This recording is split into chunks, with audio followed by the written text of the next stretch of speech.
Hey there, I'm Perry Russum, and this is Burden of Proof, where we cover high-profile cases every day. And today, prosecutors played the alleged confession of Duane Keffe D. Davis, who was charged in the murder of rapper Tupac Shakur. I am joined now by two illustrious lawyers. To my right, this good-looking man, criminal defense attorney Brian Buckmeyer, and to my left, criminal defense attorney and former prosecutor Bernarda Villalona. How are we doing today, guys? Doing all right. Got a lot on the table in here today. It's like the phrase of the week is proffer agreement. That's right. For a system that's created where people say snitches get stitches or you shouldn't talk to the police, it seems like there's been a lot of talking from all angles today. A lot of chatting. So let's chat about that before we get into all the legalities. Another afternoon start for court today in Vegas. Prosecutors played a recording of Davis speaking to prosecutors during a 2008 police interview. Take a listen to Davis claiming his nephew, Orlando Anderson, shot Tupac. So Orlando shot across Dre? He leaned over on the window, we rolled down the window, popped. Who was it? They would drove on my side, I would popped them. You know what I'm saying? But they was on the other side. Right. Well, the statement was given under a proffer agreement, which meant prosecutors could not bring charges against Davis for what he said in that interview, with a few exceptions. But prosecutors say it did not extend to documentary interviews he gave and what was written in his memoir. Davis has pleaded not guilty and says those previous statements are false and that the book was written by somebody else. Let's bring in Alex Stone, who's been covering and reporting on this case for us. So, Alex, what do we hear on that tape today?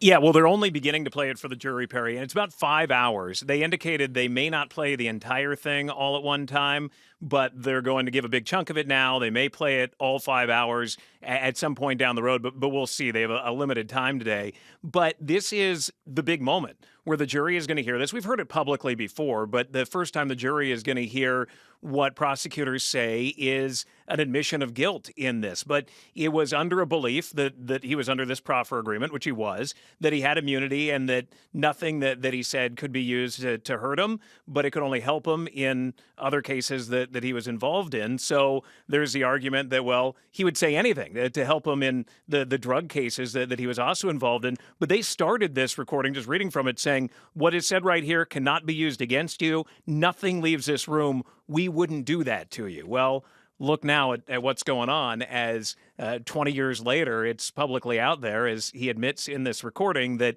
he took part in the murder of Tupac Shakur. Whether he was telling the truth or not, the jury's going to have to decide. Yeah, that is fascinating to hear. So a detective gave a very detailed overview about how police got Davis to agree to that interview. How did they do that? Yeah, so we know that they were looking at him. Well, first of all, we heard from an FBI agent yesterday where the FBI agent talked about another proffer agreement that he was under, that they were looking at him for drug dealing. He was indicted, and that at that time he claimed he had nothing to do with Tupac's murder. Well, then the LAPD began looking at him in the murder of Notorious B.I.G. or Biggie Smalls, and that they thought maybe he was involved because there was a Chevy Impala that was seen near the murder of Biggie Smalls that they thought might have been his Impala. It was later determined he had nothing to do with that murder. But as they were interviewing him about that and using drugs as a ruse to get him into a room to begin talking to him about Biggie Smalls, that he blurted out, we didn't have anything to do with that, but we did the other one. And they went, wait a second, what? The other one, as in Tupac? And then they kind of shut it down and then had this meeting with attorneys who were there at a later date to talk just about Tupac. And that's what they're hearing now. Oh, thank you for breaking that down. So let's get to our segment that we call Lawyer Up, where we talk about which side seemed to have the edge so far in this trial. Let's bring back Brian and Bernarda. Bernarda, let's start with you. I want you to focus on the prosecution here. Let's talk about this proffer agreement and the alleged confession by Keffe D. The prosecution wants jurors to hear the words coming straight from the defendant's mouth. Do you think this is a good piece of evidence to center much of this case on right now? Absolutely. I would say actually this piece of evidence is even stronger than the memoir, because in this piece of evidence, you get to hear the words coming out of Keffe D's own mouth through this this recording, you get to feel what he's feeling. You get to hear or get a feel of what that room was like how comfortable he was in giving all this information to these detectives. Even towards the end of what we heard of today, because it's a 5-hour-long interview, the detectives tell him was like, we need this to be as accurate as possible. We need you to be upfront. And he said, of course, I'm telling you everything. I'm telling you everything. He's like, in fact, I feel with what I told you that I could be getting locked up and charged for this. So I think those are viable comments made by him. Goes to show you how he was being upfront with them because he wanted a benefit in the end and he didn't want this to come back. And he was in fear that this can come back and hurt him. And here we are now. And remember, with the memoir we've been talking about, Keffe D's whole thing is, I didn't write this. These are lies. This isn't what happened. But when we actually see him on tape saying it, yeah. Who's that saying it? Are you lying there too? What are you saying? What would have been better what if this would have been videotaped? But I mean, literally, the calmness in his voice as he rats himself out and a whole bunch of other people, even despite being a part of being a head honcho of the Crips gang, it's pretty compelling for the prosecution. I was stunned reading the proffer agreement, just seeing all the people and names and details he was giving out. But again, he's saying this stuff isn't real. He was lying on all this stuff. Brian, let's bring you in now. I want you to handle defense here. The defense is going to try to basically just poke holes into Keffe D's own words. What do you see as the keys to doing that successfully with this proffer agreement? For me, I'm not even sure if I would even describe it as poking holes. For me, if I'm a defense attorney here, I'm describing it as giving context, right? We know what proffer agreements are. The jury doesn't, and so we got to explain it. A proffer agreement is when you agree to sit down with law enforcement and probably also a prosecutor, and you're giving information to get a better deal. Now, we know that Keffe D had some sort of unrelated drug charges looking at him, and he's like, you know what? I don't have anything on the biggie stuff that you want from me, but maybe I can give you this. Maybe this will get me off the hook Why here. would he offer that? Because the feds are prosecuting you and you're looking at serious prison time. Yeah. So you'll sing like a canary so you can get off. And you have this written agreement. We heard from Alex Stone at the very top of the agreement. We're not going to use it against you. So you give everything. You give everything, and even, as the defense will argue, even a little bit of an embellishment. The thing I think they're going to point out here is look at the inconsistencies within the proffer and outside of that. That's why they want the 5 hours, right? So you look at things like the proffer, he gave everything about the Tupac shooting. But in the memoir and in interviews, he only said he talked about that one night. So where is he lying? Why is he doing one thing in the proffer and telling another thing out in public? You're already seeing inconsistencies in his statements. So if he's lying in one part of the proffer, why do you now believe he's telling the truth in another part of the proffer? We have a saying in the legal system called falsus in uno, falsus in omnibus. It means if you're false in one thing, you're false in all. And if the jury hears that and says, well, if I think he's lying in one part of the proffer, why can't I toss out the entire proffer? So, but that proffer is so detailed. I'm curious if they find one inaccuracy in that, they can be like, okay, this whole thing is now in question. It is literally a jury charge that I think the defense is going to try to push for because we all push for this. It just doesn't apply just to defendants. It applies to each and every witness that testifies. The role of the jury is to determine the credibility of every witness. Unless there is a stipulation, the jury has to decide for themselves whether they find a witness to be credible, whether it's credible as to one part of their testimony, as to certain things of their testimony, as to all of their testimony. And they have the option that if I believe that you lied or misrepresented something intentionally or something that's actually material, then they can actually disregard the entire testimony. But here, you're dealing with the defendant and his own words. So we're dealing with him, and we called him a liar already to start off with. That's the whole defense's argument. He is a liar to get an advantage. Why is he lying here? Because the feds are after him, and he wants less prison time. Bernard, a question for you now. So the LA task force says Davis not only gave them an interview, but became an informant to try and get his associates to talk. But Davis's memoir says that he never worked with police beyond telling them about Tupac's death. How does this help the prosecution or play into the hands of the defense strategy to paint him as a liar here? Well, this is the thing. So in terms of, you have to paint it for the prosecution. The prosecution has to paint it. Let's talk about the two different venues. When Keffe D. Davis gave that interview to law enforcement, he believed that he was sheltered. He believed because law enforcement enforced him, this will never get out. People won't find out that you're a rat or that you're talking or you're giving people up. They will never find that out. He was more extensive in the details that he provided. That's why, to me, as if I were the prosecutor, I will be focusing more heavily on that recorded interview given to law enforcement as opposed to the book. Yes, the book has, I think, certain embellishments, but the major and most material facts that are important for this case, number one, were you inside of that vehicle? Number two, did you possess that gun and pass that gun to your nephew? Number three, was it in retaliation for your nephew getting his butt beaten? And number four, whether the person in the back, as a result of you passing that gun, fired at Tupac Shakur, hence killing him. Those are the material facts. I would take those parts of the memoir and then put it against the 5-hour interview where Keffe D is vomiting everything out of what he knows. And I think with that, those are the strongest pieces of evidence for the prosecution. I wonder if it's advantageous not even bring up the memoir. Do you have to bring up the memoir? I don't think they're going to focus on it as much as we thought this was the whole thing, or some of it. We thought actually before this trial started, because remember when people are discussing this case before opening statements, you're discussing of what you believe is in a public venue in terms of what we can find out on the internet. But now we're inside of the courtroom. We are inside of the courtroom. Brian and I are inside of the courtroom. We're watching the testimony. We're watching the arguments. We're reading through the case law and the jury instructions to be able to get better depth of what's coming up next. So now we had not had prior that 5-hour interview, and now we're hearing it. And as I'm hearing it, and I was a former prosecutor, I'm like, oh, no. I'm creating a mixtape out of this man's words from how much he said during that proffer agreement, as opposed to banking my entire case on the memoir.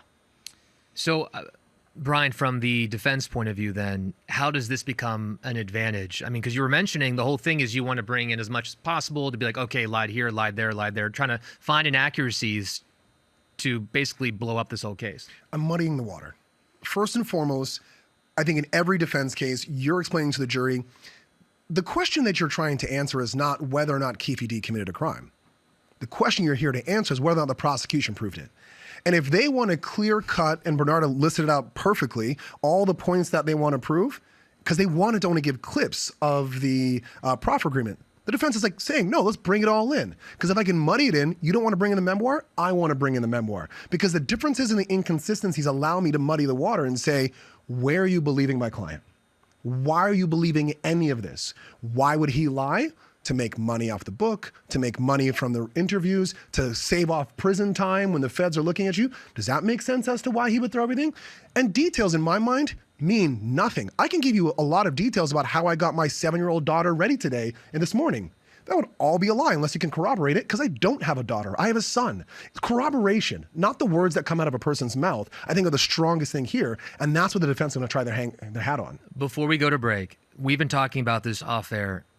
Quickly, how would you describe the legal advice Keffe D has been getting, Bernardo?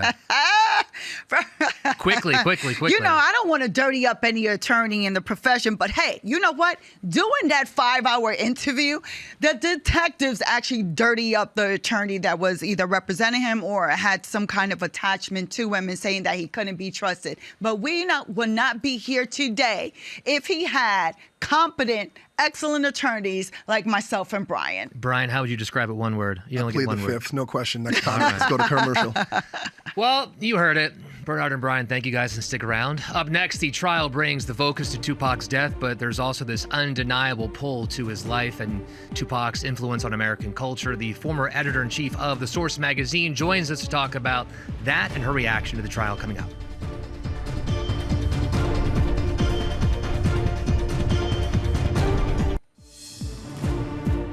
All right, this is Burden of Proof. The trial of Duane Keffe D. Davis is mostly focused on Tupac's death, but it's high profile because of Tupac's life as well. At just 25 years old, he'd become one of the most successful rappers of the time, and his legacy is still being felt today. Let's bring in Kim Osorio, a hip-hop journalist who was the first female editor of The Source magazine. Thank you for joining us here. Did you think anybody would ever be charged for Tupac's death? I did not, especially not 30 years after the murder. I did not. How's it feel to see this all happening in front of you now? I have to say, it feels very much like it's entertainment. I mean, this is something that's been documented for the last 30 years. So a lot of the hip hop community and a lot of journalists have done extensive research on this murder. I mean, part of that research has even landed Keffe D in the position that he's in. I don't know if he's there without all of the interviews that have been put out online in documentaries on Vlad TV. I don't know if this trial even exists without that. So this is something that's been going on that we've been following and documenting and trying to solve even within the community for the last 30 years. When did you first hear in your own reporting that Keffe D might be involved in this? Definitely over, I can't remember exactly, but definitely over 20 years ago. Definitely over 20 years ago. I remember the thing that stung, I think, was the murder rap documentary that the former LAPD officer Greg Caden had did. And that documentary, I believe, is about 20 years old. This whole thing that we're seeing play out in court was in that documentary. So you were covering hip hop in the mid-90s. How would you describe the music at the time and Tupac's place in it? I mean, Tupac is arguably the most impactful hip hop artist of all time. He's on every, so many people's top 5 lists. So for him to have been murdered at the height of his career, and from what many believe is a rap beef that took place and happened because 2 artists were battling it out on record, right? That's something that really affected the hip hop community because they took that beef from just the music and escalated it to the streets, right? That has been, I think, traumatic for the hip hop community. People can't just beef with each other on records anymore. Why? Because people think it's going to be extended. Part of being in hip hop and being a great hip hop artist is being authentic. So the words that you speak, you want the audience to believe it. It's not like any other genre of music. You can be creative and have artistic license to make records in another genre, and people don't believe that you're doing the things that you're saying within the music. However, in hip hop, it's a lot different. So the authenticity of who Tupac was, it had the audience believing that this was real, and it escalated this East Coast and West Coast war that, we in hip hop were reporting on for many years. Why do you resulting in the demise? Yeah, why do you think Tupac's legacy has really lasted this long? I can't really think of any other artists in the rap genre who have been this forceful this long after their death. I mean, I never want to take anything away from his talent because he was an exceptional artist. He was very authentic. He was very poetic. He made great music. He was a hard worker. But I do believe that just this story and this unsolved murder has really heightened his celebrity within the culture. Kim Osorio, thank you for joining us. Always a pleasure to speak with you. Thank you. All right, from one high-profile case to the next, rapper Lil Durk is headed to trial for an alleged murder-for-hire plot. Our attorneys tell us how this could all play out in the courtroom coming up next.